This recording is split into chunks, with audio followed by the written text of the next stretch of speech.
Chapter 29. The kingdom's main army advanced slowly across the littered battlefield. The crushing attacks by the cavalry on three sides had given them a decisive victory in the space of a few short minutes. In the second line of the command party, Horace rode beside Sir Rodney. The battle master had selected Horace as his shield man, riding on his left side in recognition of his service to the kingdom. It was a rare honour for someone in his first battle, but Sir Rodney thought the boy had more than deserved it. Horace viewed the battlefield with mixed emotions. On the one hand, he was vaguely disappointed that, so far, he had not been called upon to play a part. On the other, he felt a profound sense of relief. The reality of battle was far removed from the glamorous dreams he had entertained as a boy. He had pictured a battle like this as a series of carefully co-coordinated, almost choreographed actions involving skillful warriors performing brave acts of chivalry. Needless to say, in those dreams, the most prominent and chivalrous warrior on the field had been Horace himself. Instead, he had watched in some horror the stabbing, hacking, shoving brawl of blood and dust and screams that had developed before him. Men and wargles and horses had all died, and their bodies sprawled now in the dust of the plains of Uthal like so many scattered ragdolls. It had been fast and violent and confused. He glanced now at Sir Rodney. The battlemaster's grim face told him that it was always this way. Horace's throat was dry, and he tried to ease it by swallowing. He felt a sudden stab of doubt. He wondered, if he were called upon to fight, whether he would simply freeze in fear. For the first time in his life, it had been driven home to him that people actually died in battles. And this time, he could be one of those people. He tried to swallow again. This attempt was no more successful than the last. Morgarath and his remaining soldiers were in a defensive formation at the base of the cliffs. The soft ground held the cavalry back, and there was no option but to take the infantry forward and finish the job in bloody hand-to-hand fighting. Any normal enemy commander would have seen the inevitable result by now and surrendered to spare the lives of his remaining troops. But this was Morgarath, and they knew there would be no negotiating. They steeled themselves for the ugly task ahead of them. It would be a bloody and senseless fight, but there was no alternative. Once and for all, Morgarath's power must be broken. "Nevertheless," said Duncan grimly, as his front rank stopped a bare 100 metres from the Wargle's defensive half-circle, "we'll give him the chance to surrender." He drew breath, about to order his trumpeter to sound the signal for a parley, when there was a movement at the front rank of the Wargle army. "Sir," said Gillen suddenly, "they have a flag of truce." The kingdom's leaders looked in surprise as the white flag was unfurled, carried by a Wargle foot soldier. He stepped forward into the clear ground. From deep within the Wargle ranks came a horn signal, 5 ascending notes, the universal signal that requested a parley. King Duncan made a small gesture of surprise, hesitated, then signalled to his own trumpeter. "I suppose we'd better hear what he has to say," he said. "Give the reply." The trumpeter moistened his lips and blew the acceptance in reply, the same notes in reverse order. "It might be some kind of trick," said Holt grimly. "Morgarath will send a herald to talk while he's making his escape. His voice tailed off as the Wargle ranks parted once more, and a figure rode forward. Immensely tall and thin, clad in black armour and a beaked black helmet, it was, unmistakably, Morgarath himself. Holt's right hand went instinctively to the quiver slung at his back, and, within a second, a heavy, armour-piercing arrow was laid on his bowstring. King Duncan saw the movement. "Halt!" he said sharply. "I've agreed to a truce. You'll not cause me to break my word, even to Morgarath." The trumpet signal was a pledge of safety, and Holt reluctantly returned the arrow to his quiver. Duncan made quick eye contact with Baron Arold, signalling him to keep a close eye on the ranger. Holt shrugged. If he chose to put an arrow into Morgarath's heart, neither Baron Arold nor anyone else would be quick enough to stop him. Slowly, the vulturine figure on the white horse paced forward, his Wargle standard-bearer before him. A low murmur rose among the kingdom's army as men saw, for the first time, the man who for the past 15 years had been a constant threat to their lives and well-being.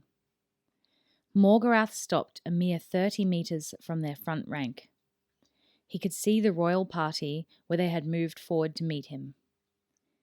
His eyes narrowed as he caught sight of the small figure hunched in a grey cloak on a shaggy pony. "Duncan," he called, his thin voice carrying through the sudden silence. "I claim my rights." "You have no rights, Morgarath," the king replied. "You're a rebel and a traitor and a murderer. Surrender now and your men will be spared. That's the only right I will grant you." "I claim the right of trial by single combat," Morgarath shouted back, ignoring the king's words. Then he continued contemptuously, "Or are you too cowardly to accept a challenge, Duncan? Will you let thousands more of your men die while you hide behind them? Or will you let fate decide the issue here?" For a moment, Duncan was caught off guard. Morgarath waited, smiling quietly to himself. He could guess at the thoughts running through the minds of the king and his advisers. He had offered them a course of action that might spare the lives of thousands of their soldiers. Arold moved his horse alongside the king's and said angrily, "He has no claim to a knight's privileges. He deserves hanging, nothing more." Some of the others muttered agreement. "And yet," said Holt quietly, and they all turned to look at him, "this could solve the problem facing us. The Wargles are mind-bound to Morgarath's will. Now that we can't use cavalry, they'll continue to fight as long as he wills them to.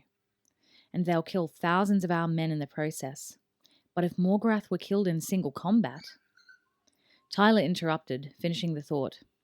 "The Wargles would be without direction. Chances are they'd simply stop fighting." Duncan frowned uncertainly. "We don't know that," he began.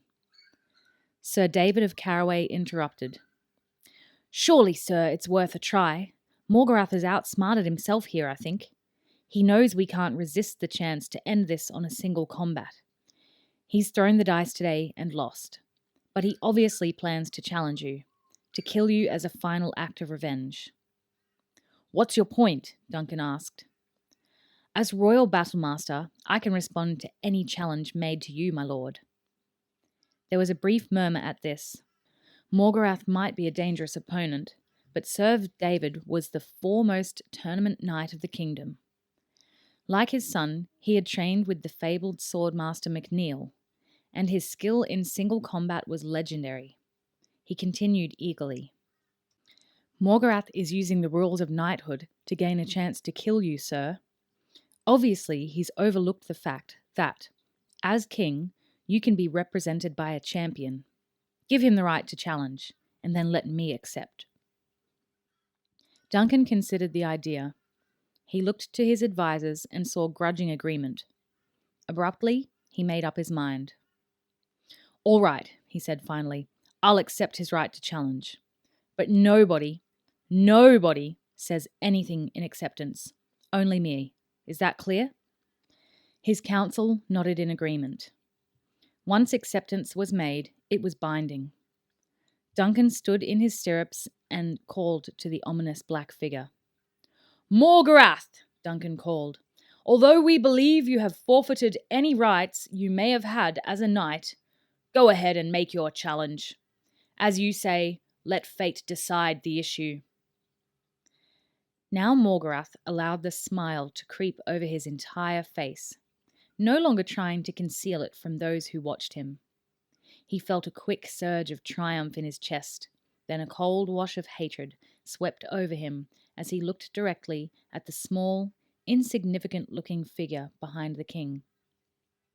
"Then, as is my right before God," he said carefully, making sure he used the exact ancient words of challenge, "and before all here present, I do so make my challenge to prove my cause right and just to—" He couldn't help hesitating and savouring the moment for a second.